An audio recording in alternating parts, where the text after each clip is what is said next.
The plate cleaner turned 4 today. And so to celebrate, we're going to talk about making an emulsified vinaigrette. That is a vinaigrette where the oil and the vinegar stay together and don't separate. We talked about that first in issue 7, Come Together, in January 2021.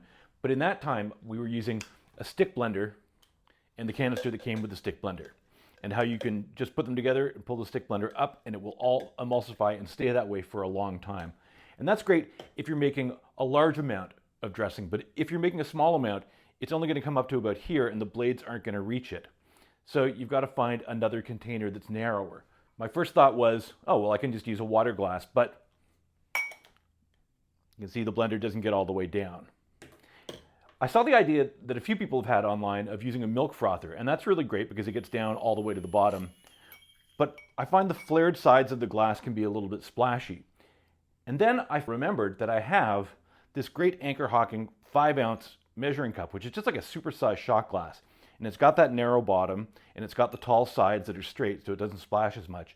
And it's perfect if you're making salad dressing for 1 or 2 servings, 3, not something that you're going to be storing.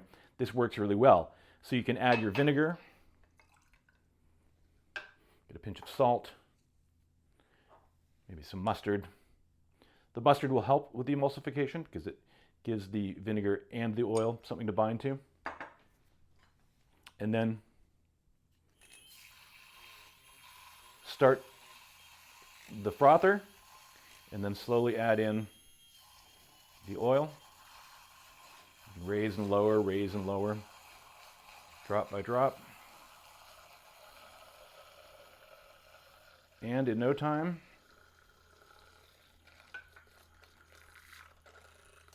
you have a nice emulsion.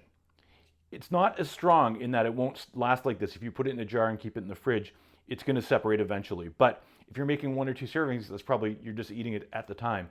So by the time the emulsion breaks, it'll be in your stomach. Maybe a few little shallots there as well, just for extra flavor. And there you go, a small amount of well-emulsified salad dressing when you're not making a big batch. Happy birthday, plate cleaner.